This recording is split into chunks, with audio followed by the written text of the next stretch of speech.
Welcome back to another episode of A Playmaker's View. I'm your host, Jayme Burdish. Today I have Austin Cheeley joining me. He's a local kid here in St. Louis, went to Lutheran South High School, and went on to JEFCO, which is a junior college, pretty successful junior college here in pretty much the St. Louis area. And he's now over at Middle Tennessee State. Before we get into more of that, I'm going to let him tell you guys about himself. But I do want to say that I really enjoy interviewing people like Austin, and it's a pleasure to have athletes like him on. Not only is he a local kid, and it's cool to see that he's gone on to the higher levels, but just getting people's stories out, like I said in the pilot episode and all that stuff. It really is special for me. And if there's anyone out there who wants to get their story out or kind of just talk about their passion for the game, where it came from, and where they are today, please feel free to reach out to me. So with that being said, like I said, I have Austin on, and we're going to jump right into things, talk about his passion and where he's at now and all that good stuff. So hope you guys enjoy. Okay, guys, so like I said, I have Austin joining me. First off, thank you, Austin, for joining me on the podcast. Before we get started, I want you to give the viewers a little bit of a brief overview of yourself, kind of what you're doing right now, and like the path of how you got to be at Middle Tennessee and all that good stuff. Like you said, my name's Austin Cheeley. I'm a right-handed pitcher at Middle Tennessee State, and started off, I grew up in St. Louis my whole life, played at Lutheran High School South for those in the area. Was never really that big of a standout and ended up going the JUCO route out of high school, didn't have many offers, and I just made the best of it. Like worked hard every day and ended up pulling some offers and ended up at Middle Tennessee State. Gotcha. So as a kid, why did you choose baseball? Was it something that you just fell in love with right away, or did your parents have an influence on you, anything like that?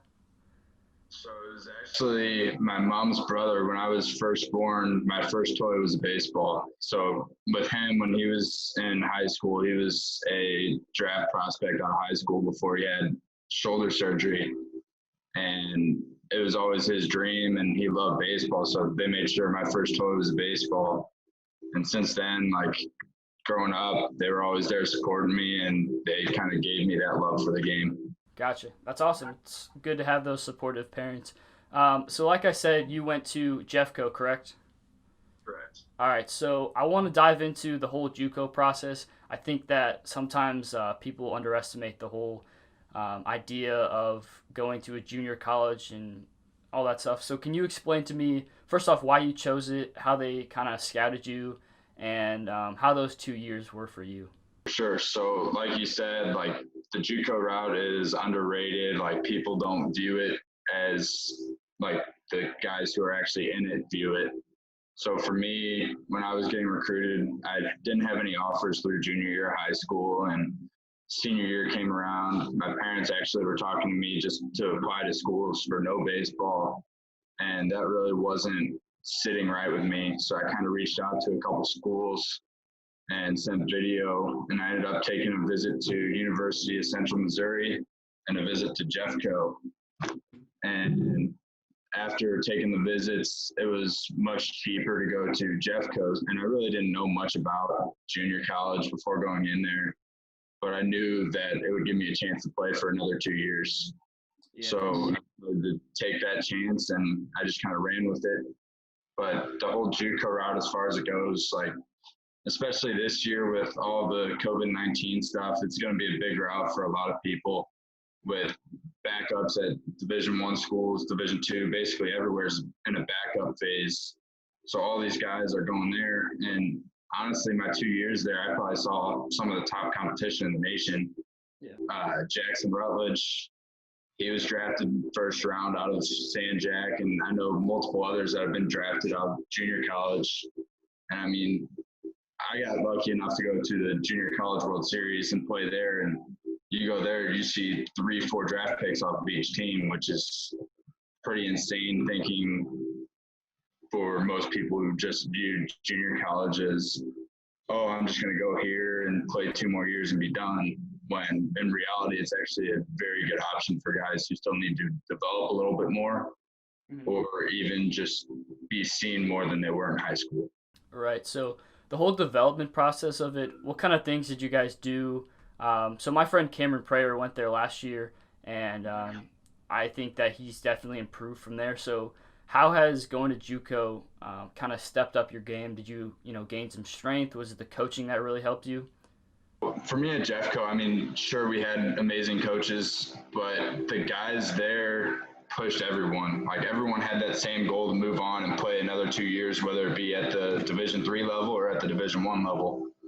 And that same goal in mind for everyone to get looked at just kind of pushed everyone to work harder in the weight room, work harder on everything that they did. So, I mean, a general day, we would go down to practice and do our throwing and stuff like that. But we'd also do med ball workouts to work on like explosiveness factors. And then we'd work out 4, 5, 6, 7 times a week, just trying to do anything we can to get that edge up on everyone else. Yeah.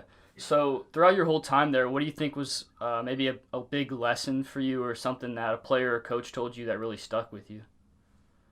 Oh man, a big lesson for me would have to be like just never lose sight of what you're playing for. And for some guys, it's playing to go to the Division I level. Sometimes it's playing to go to the major leagues. But I mean, the big thing for me is I want to play to have fun. Like I never play well, never have played well if I'm like pushing or trying to force good results. So going to a junior college where there aren't many fans, like you just go out there and you play for the love of the game. And that was probably the biggest thing that I learned out of my 2 years there. Yeah, for sure. And has that helped you at Middle Tennessee State just kind of relax and play the game instead of focusing on, you have to do this to impress someone? Because obviously, when you were at Jeffco, there was a lot of scouts, I'm assuming. So is it a lot less, what's the word? Just, I guess, a lot less pressure for you nowadays? Yeah, I mean, at Jeffco, we had a lot of scouts, and that was the big thing that kind of made it hard is you go out there and you see 4 or 5, a lot of pro scouts and even more college scouts at every game. So kind of getting used to that in the 2 years there, whether it was me pitching or seeing them there every day for other guys, kind of helped settle me down for everything. So when you're playing at Jeffco, you see just as many scouts as you do like fans, like just general fans. So going into Middle Tennessee with that experience kind of takes the pressure off to an extent. Now you don't have the fans heckling, which can kind of get under your skin at times, but to an extent it helps you because you see people up there and you're like, oh, those are just normal people. I don't like, they're just here watching. I don't have to impress them. Like no matter what I do, I'm still going to wake up tomorrow and be living the life I want to live. Right. I'd say that helped a lot. So let's move on to your experience at Middle Tennessee State. So you have 1 year there. Obviously, it got kind of cut short, but how has that been like for you? Have you enjoyed your experience there? Oh yeah, I mean the people there are great. For me, it wasn't as big of a change since it was a second year coaching staff. It was their first year with their recruiting class. They actually cut or graduated most of the team and brought in a whole new team. I believe we had 26 juniors on the team, and out of that, I believe 20 of them were junior college transfers. Completely new team. Everyone kind of meshed really well. Everyone had the same goal in mind, and everyone was just happy to be there instead of wanting better out of their experience. Yeah, for sure. So looking forward, what are some of your goals or things that you want to accomplish? Obviously, you said you want to have fun, but is the idea of being drafted someday, is that still in the picture? I mean, I think speaking on behalf of everyone, if you're playing baseball, especially in the college level, you kind of look towards like, what can I do to potentially make this a shot? I mean, for me, I don't think it's too far of a stretch to have that potential. It's just trying to find that way to get that 1% better every day, not competing specifically to try and get drafted, but just try and make myself better. So eventually, if I keep making myself better, I will have that opportunity. So I'd say that that is a goal for me, but it's kind of one of those things where I'm not stressing about it. I got you. So now, with all of the COVID stuff going on, you mentioned to me that you're working at P3. What kind of things are you doing to train and I guess keep your body in shape? Have you heard anything news-wise about the upcoming year and season, or are you just kind of going about your day, doing whatever you can to, I guess, stay in shape? So we really haven't heard much on the aspect of this coming season. I know for at least our school, I think we played 17 inter squads in the fall last year. So generally, you're going to play that fall season to kind of test the waters, see who plays where, stuff like that, to get an idea for the actual season. But we haven't heard anything on if that's going to be allowed or if we're even going to be allowed to practice in the fall. So I'm kind of going about my business right now. Like right now, I'm in kind of a velocity building phase where we're just trying to get the body moving faster, trying to fix up some loose ends to try and get the most out of my arm, and planning on starting off like a mound blending phase where we start to work to working off the mound here in the next week or two. So that way, if we do happen to play games, that way I'm ready to go. I gotcha. And so, you're a starting pitcher, correct?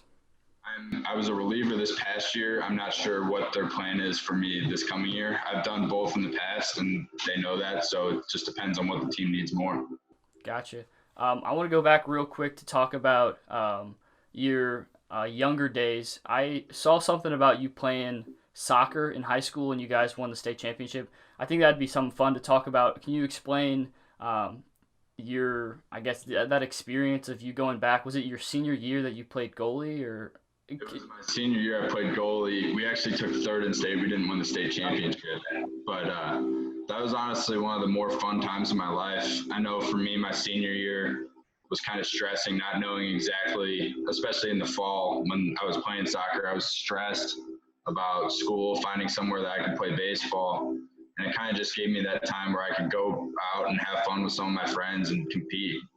And I think that really built the competitive aspect, taking something that I really wasn't familiar with and finding a way to help a team out. Gotcha. So the last thing I want to kind of ask you, a lot of people probably struggle with the issue that you had being a junior. I know I didn't have any big offers going into my senior year. Is there some sort of piece of advice that you could give someone who is looking to go to the next level, but obviously there's nothing in front of them? What is a word of advice that you would give them to just like keep working or something like that that you used yourself to help get to the next level? See, looking back on my time, I know everyone wants to go out and play games or play in those top showcases. And for me, a lot of those like player camps and stuff, I feel like those can be a waste at times. But I would say to take the money and spend it towards training somewhere that's going to get you better and can develop you as a player to make you more desirable at that next level. So whether it be like summer ball, skipping summer ball and only playing school ball or stuff like that, like it all depends on a player to player basis. But unless you're potentially looking at the MLB draft in high school and trying to push like a draft stock, or unless you're already committed and just trying to get better on that aspect, I feel like summer ball at times can be more taxing than it is helpful. Yeah, I think the technology aspect of things. So did you do P3 in high school? So I started at P3 my sophomore year, I believe, is when they first opened up, and I've been there since the beginning. Wow. Yeah. So can you touch on? They use a lot of technology and stuff. I go to a program called Mach One. It's pretty similar. But how is that whole technology and the system that they're using? How has that helped you become a better player? Man, the technology at this day and age is kind of crazy just to think that you can throw a pitch and have immediate feedback of how much spin, the angle that it's spinning, the height of where you release the ball just from one quick second. I mean, a pitch takes half a second to get to home plate, and within 2 to 3 seconds after the pitch, you have all that information. So, I mean, just looking at all that, that's such a key factor in everything that we work on out there. And even in the aspect of having a radar gun basically on every throw you make, not to say, oh, you have to throw hard, but to give you that feedback. So, like when you're working on something and you see, oh, that was 75 miles an hour, but then the next one was 80, it kind of gives you that immediate feedback of, oh, what I just did worked better. Let's try and feel that again. So having that at all times is always key. And they're actually working with a technology called CME. It's a motion capture technology, and there's cameras sent like all around the mound, and basically it gets a view of the pitcher where it's all synced up and gives you all this data like how fast your shoulders are moving or rotating and everything. So it can see like when your peak velocity on each part of your body is. And it kind of just really helps to sync everything up and target what exactly you need to work on to improve yourself. Yeah, it's incredible, and I think it really helps injuries too because now people can break down and actually see what they're doing wrong. So all that stuff is great. Lastly, obviously, you want baseball to work out, but is there something that you have in mind down the road that you are wanting to do? I mean, I guess like what are you studying? Do you want to still stay in sports somehow, or do you go in a different path? If baseball doesn't happen to work out for me, I'd love to still be like somewhat of a factor in sports just because it's a game that's gotten me through life to this point. Like it's always been around me and it's always gotten me through whatever tough times I've had. So if there's a way possible, I'd love to stay in baseball, whether it be a college coach, just a pitching coach, or even working at a place like P3. That would be ideal just to stay around the game. But if that's not in sight to do, I'm studying business administration right now and would love to open up a business of some sort at some point in my life. Gotcha. Well, I think that's going to kind of do it for us today. I do appreciate you coming on. I'm going to have you on again, hopefully, too, just to kind of catch up with you when hopefully the season starts back up. Who knows when that'll be. But like I said, I do appreciate you coming on and wish you the best of luck at Middle Tennessee State. If there's any final thoughts, feel free to comment. But that's probably going to do it for us today. All right, thanks for having me.